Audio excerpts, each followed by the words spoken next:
જય માતાજી મિત્રો, સ્વાગત છે તમારું મારા મિની બ્લોગમાં। આપણે હેલ્મેટ લઈને જવાનું છે કામે। આ પડી છે આપણી ગાડી। આપણી ગાડીમાં આપણે ટિફિન મૂકી દીધું।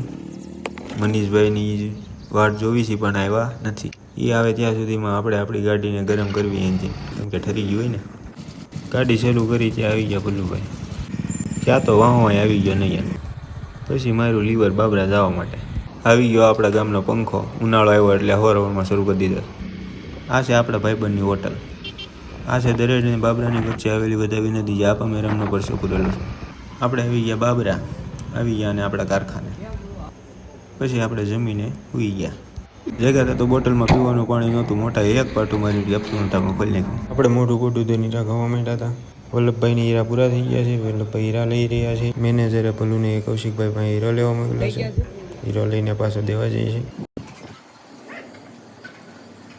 હું દેહાભાઈ કહ્યું કે હીરા પૂરા કરવા માંડ્યા, સડાસડીમાં પૂરા કરવાના છે। પછી થઈ ગયું છે અંધારું ને આપણે જઈ રહ્યા છીએ ઘરે। પંખામાં લાલ લાઇટ શા માટે થઈ રહી છે તમને ખબર હોય તો કોમેન્ટ કરી દો। આપણે હજી જમીને ઊભા થયા હતા ત્યાં રાહુલભાઈનો ફોન આવી ગયો કે આવો વાડીએ સૈણા ખાવા। તો આપણે આવી ગયા છીએ રાહુલભાઈની વાડીએ સૈણા ખાવા। મનીષભાઈ તો ભજનમાં પડ્યા છે, આપણે કહ્યું કે સૈણામાં હોલ પાડી દેવી। આપણે હજી સૈણામાં હોતરડા પાડતા હતા ત્યાં આવી ગયો દુલાભાઈનો ફોન કે આવો આપણે ઘર પાસે ભોળાનાથના મંદિરે છે ધૂન। પછી આપણે કરી ધૂનમાં મોજ।